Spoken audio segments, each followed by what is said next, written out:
We are so happy to be here to talk about compassion fatigue. My name is Dr. Carol OConnell, and this is a topic that I feel really passionate about, so we're delighted to be here to talk to you.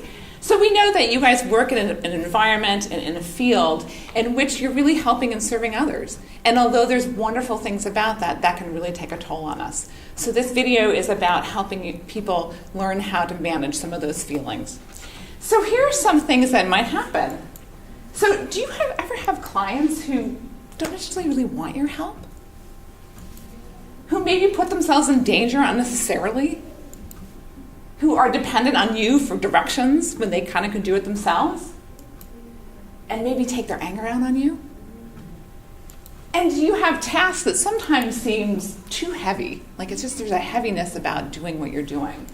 Or too hard. It's just hard to know how to do it. Or endless, like it's just never ending, day in, day out. Or they're just one too many things to manage. And sometimes our systems can be a little challenging, right? So sometimes we have systems that kind of get in the way of us being able to do our job. So sometimes they can feel unsafe, or there are situations that are unsafe. Sometimes there are barriers to doing your job. That can happen. Things are always changing. The only person who likes change is a baby with a wet diaper. And requires a lot of paperwork. Sometimes you feel like you're doing more paperwork than seeing your clients. So when that happens, sometimes we have lots of feelings around those situations. And here are some that don't need names, they just need pictures. So here's one. Do you look like this? Or this? Or this poor little guy? Or what the heck is going on? Right? Sometimes we have thoughts around this. So why am I here? What's the point of this? Doesn't anyone else see what's going on? Am I the only one? And sometimes we have behaviors. Like sometimes we look like this. Again, no explanation needed, right? Or sometimes we distract. Sometimes we just walk around kind of grumpy with a cloud over us. Or we feel very isolated, or we isolate ourselves. Or sometimes we just surrender. We just gotta give up, So with all that can happen to us, and with all those thoughts and feelings and behavior, sometimes we can experience what we are gonna call compassion fatigue. And one of the most important things about compassion fatigue is that this is really a normal part of our profession. It's something that kind of happens when we work in a helping profession. It's the cost of caring. So that's one thing I really want people to remember. But also, it's not a sign of weakness. It's not a sign that you don't care. As a matter of fact, the key word in compassion fatigue is compassion. You can't have compassion fatigue if you don't have compassion. So it's really important to know that everybody can go through that. But the good news is that you can do something about it. And what we kind of have discovered lately is that if you just kind of wish it away or ignore it or just power through it, works sometimes, but it doesn't always work, and it can take its toll as well. So what we're really realizing is that we can help people who are in helping professions take care of themselves so they can continue to do the good work that they do. There's a wonderful man by the name of Dr. Eric Gentry who speaks. He's a psychologist and he speaks a lot on compassion fatigue. And he looked on the CDC website to find out what the definition of a disease was. And the disease is the absence of antibodies. So when we have a disease, we don't have antibodies that protect us from it. And he said, I wonder if I could really adapt this to the whole concept of compassion fatigue. Like, can we help people kind of create antibodies to kind of help them when compassion fatigue comes up? Because it will come up. So we call that resiliency skills a little bit rather than antibodies. And so what we really discovered is that we can create resiliency in our staff to help them go on. Now, some of you are here as line staff workers. You're right there with your clients, and that can be really tough. So this is going to be helping you help yourself manage this. Others of you maybe, and you all are part of a team. So sometimes we discovered that when people come together as a team, they can really help each other with this. So trying to do this on your own is really tough. So doing this as a team can really be helpful. Now there may be some people in this audience and watching who are supervisors. We know the power of supervisors and managers. A really good manager and supervisor can really help people get through some of this compassion fatigue. They do have to take care of themselves as well, which supervisors sometimes are challenged to do, so it's a good reminder for them as well. And then some of you may be leaders of organizations. And what we know is that organizations can actually put in things in place to help people take care of themselves and to take care of their staff. So at any level, it's really important to kind of hit all levels when we do this. So we're going to look at the ABCs of self-care. We're going to organize it around this. So the first thing is to just be aware. Be aware that this can happen and be aware of what it can look like. So here are some things that can kind of happen. You can just feel fatigue. Like we said, compassion fatigue. Like you can just feel the weight of the work. You can also sometimes, when that happens, just kind of avoid. Do you ever think, oh, I'm just not going to do that one last paperwork. I know I should. That can happen. We can feel very disconnected from us, from ourselves, from our clients. Or even the opposite. We can actually get really involved, over-involved, and not necessarily put up a boundary. We can feel withdrawal at times. Just kind of like bury ourselves into our office and not say hi to anybody. It can take a toll on us physically with aches and pains and illnesses. We can feel irritable. Just everything drives us crazy. Cynical, like, one more thing, it's not going to work. Or apathy, just kind of like, whatever. And of course, just not taking care of ourselves. So it's really important to be aware of some of these warning signs, because the good news with compassion fatigue is that it really is transient. It can come and go. So you're not stuck in this. You can kind of really help it. So the first thing to do is to kind of be aware of it. Now, often other people see it before you. If your spouse ever says, boy, you're acting kind of irritable lately. So that can happen. Sure it has. So just to kind of be aware. So the next thing we're going to talk about is balancing. So balance is a great way to help compassion fatigue. Now we start off with this slide, or with this focus, which is just taking care of your physical health. And this is what most people think of when they think of, I'm going to get a lecture on compassion fatigue. They're going to tell me to exercise and eat right and all that good stuff, which is true. I am going to encourage you to do that. So taking care of your health, get good sleep, nutrition, exercise, sunshine, even though we live here in Ohio and it's a little bit of a challenge, relaxation, and making sure you're doing fun activities. You're not just work, work, work. So this is really important, and I see this as sort of the engine that's going to also help other resiliency things that we're going to teach you to do. So if you don't sort of take care of this, it's hard to kind of have the engine going. But that's not all we can do, and you don't have to do them all at once. So we're going to talk about balancing our emotional health. And we're going to remind us about our great response that we have called the stress response. So we have this wonderful response in our body that helps us when we perceive danger. So if we think something is going to hurt us, we have this response called stress response. So let's say there's a saber-toothed tiger in here. Our response would look like this. Our body would get ready to either fight that saber-toothed tiger, to run, probably be my response, to run, or to freeze and hope that tiger doesn't see us. And so our body has sent us all these messages to do that. So like it sends messages to our legs and our fingers and our hands and our arms to run or fight. It actually makes our palms sweat so we can pick up a weapon. It actually dilates our pupils so we can see better. So it's this brilliant response that happens immediately to help with a perceived threat. And so to help us survive that. And so should we survive that saber-toothed tiger, we come back down to a calm state of mind. So this is a system that is meant to kind of do a spurt, to really save us, and then to come back down so that we can look something like this, which is what my cat looks like after the dog chases her. And she wins. So then she relaxes. And so she comes back down. And that's how the system is designed. Us humans, we're a little more complicated than my kitty, to be honest with you. So we don't always come back down. So what happens? Well, we sometimes have a hard time letting go. So we have this, quote, threat that comes in. And then, someone has maybe said a rude comment to you, or has ignored you, or cut you off as you're driving, and we just stew on it. It could have happened 4 hours ago, and we're still like, "Argh." So we're still at that heightened sense of stress response. We also are preparing for the next bad event. Again, not a bad survival mechanism. We want to see that, we want to make sure we catch that for survival. But the problem is that we oversee bad events. So we think there are saber-toothed tigers around all over the place when it's just someone's rude comment to us that we're not going to die from, or someone, again, cutting us off into traffic. We're really not going to die from that. But our body reacts as if we are. So it's hard to really go back down to that homeostasis, that calm state. So we're kind of up all the time, and that can create some real stress. So, and we can look like this. So what can we do? Well, the good news is there is a skill that you already know about that doesn't cost any money. It doesn't have any equipment. You can do whenever you want, and no one knows you're doing it. And that skill is breathing.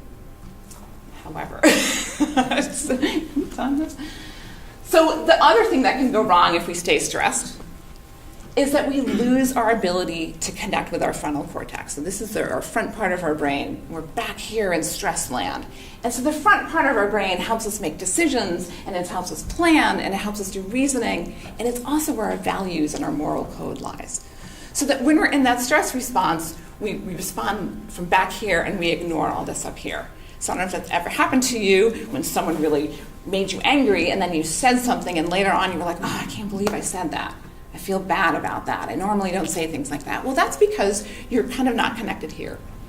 So the best way to get connected back down into your frontal cortex, to connect everything together, is to do an activity in which we all know how to do, and that is simply breathing. So breathing, even though it's sort of simple and it just seems like, oh, she's telling me it's breathing, is a brilliant way that our body does to sort of connect us back down, to get us out of that stress response and connect us into it. So we're going to do a really quick breathing exercise. This is my favorite exercise. So what we're going to do is everybody going to put their hands, their fists out in front. In your left hand, you're going to have a beautiful fragrant flower. In your right hand, you're going to have a lit candle. And so we're going to breathe in with that flower, and we're going to blow out that candle gently. And we're going to do this one more time, and this time when you breathe out, I really want you to inflate your belly. Make it like a balloon. I don't know if no one wants to do that, but do it anyways because it's really going to help. So breathe in and inflate the belly, and then breathe out. So your breath, you always have access to your breath. So even though that's simple and easy, it actually is very helpful. So one of the things that we encourage people to do is to do this throughout the day. So definitely do it when you're stressed, but since we're all in kind of heightened stress, to do it kind of frequently. And maybe even anchor it to a behavior. So maybe you pull up in your car, you're about to go see a client, maybe that's when you take a few deep breaths. Maybe you're sitting there, you're about to do your documentation, which you also love to do, maybe you take a few deep breaths. Or maybe every time your phone rings or pager goes off or whatever, you take a few deep breaths. So start anchoring that to remind you to keep doing this, because it really is one of the most powerful exercises that you can do.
Balance has to happen all through our system. And so one place it absolutely has to happen is in your brain. And so being able to balance the good things that might have happened in the day, but also the things that maybe were not so good that happened in the day can help us.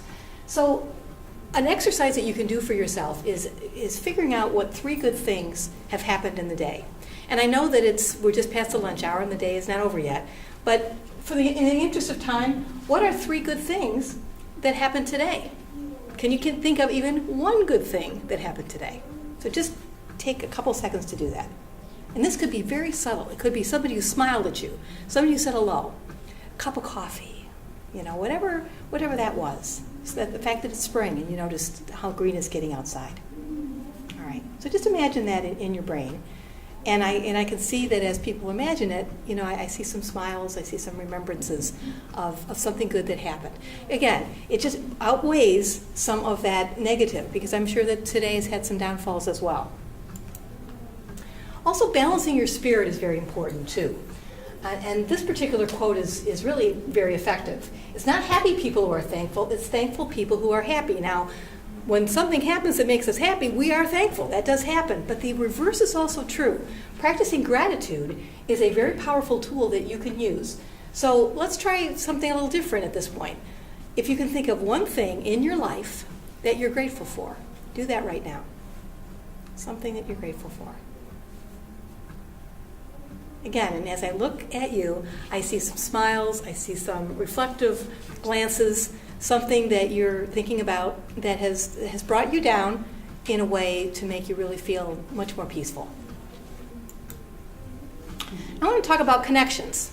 And these are connections that you have in your workplace, also in your home environment, and in the community. And one part of your thought process that can help you make good connections is this business of an accountability partner. An accountability partner should be very carefully chosen. It's not some random person. It should be somebody who supports you, somebody who's on your side. Also someone who validates you. And by validation, it's somebody who knows you well enough that on the day when you're thinking, I don't bring anything good to this party, they're able to say, yeah, you do, and here's what it is. They're able to just lift you up a bit.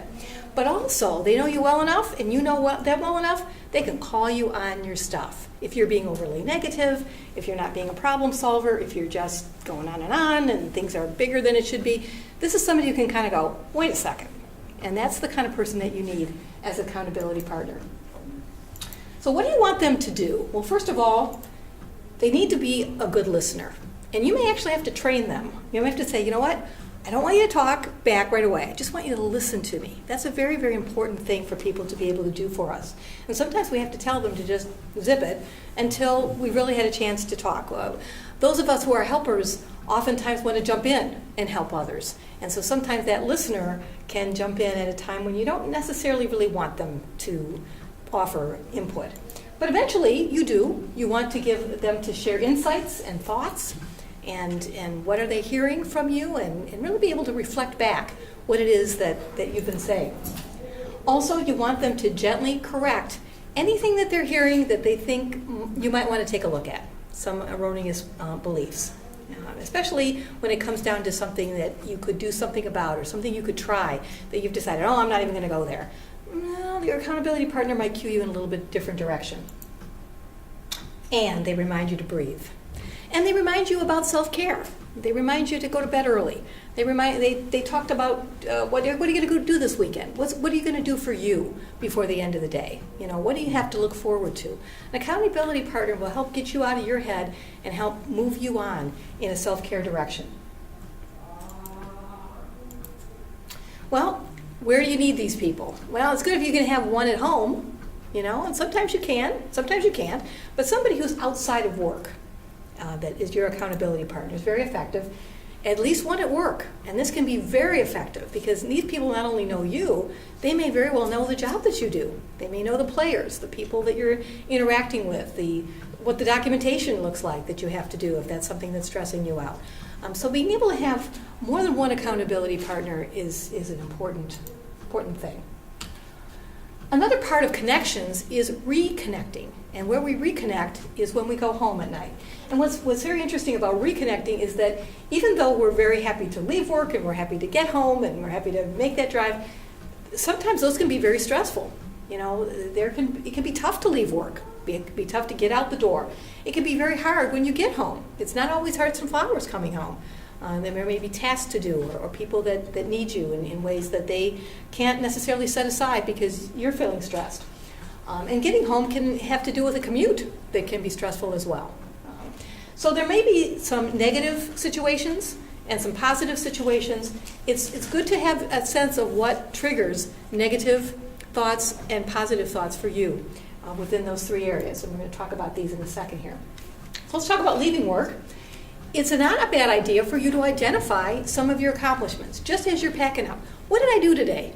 Even if the smallest things, even if there was a bunch that was unfinished, what did I make progress on?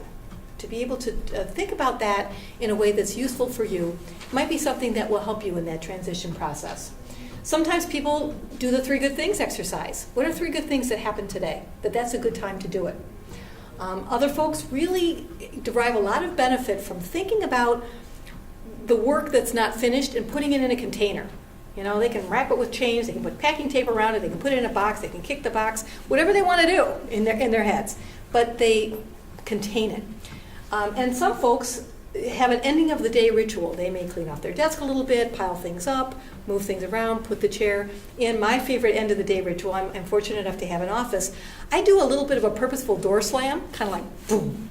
I'm not slamming it, but I'm, for myself, hearing it, because that's where work needs to stay. So for me, it's actually a physical and an auditory cue that I use for myself. Transitions from home to work involve commutes. And if you can use that commute in a creative way, you're a couple steps ahead. So decide, what music do you want to listen to? What radio stations do you not want to listen to? That might be something that you just, on another day, it would hit you differently, but maybe you just really don't want to hear about any bad news today. And sometimes that can bring forward on the commute. Sometimes people don't want to go straight home. They need to do an errand. They need to do something in between. Sometimes driving a different way. There's one parent that I know who sometimes she just does another lap around the block. She's got a lot of toddlers who need her right away. And so she just kind of goes, I think I'm going to take another lap. That's okay. It's about being able to get home and being able to do it in a way that will really represent a transition for you so that you're mentally ready to leave work behind officially and start the rest of your evening. Transition from work to home have to do with entering that home. Sometimes that cue might be, if I'm opening the door, I'm opening into my home life. And when I'm shutting the door, I'm really leaving the outside world behind, my work life behind. Reconnecting with people. If you have some home routines that are negative for you, and sometimes they are, we all have chores that we have to do, sometimes being able to just spend a few minutes reconnecting with people in a positive way, doing something that's fun for you, something that just is a little bit lighter and brighter, is a good thing to be able to do. Then you can start your home routines. Changing clothes. If you have a work uniform, this would be my work uniform, for example. If I'm walking around with this on, I'm still bringing my work life into my home.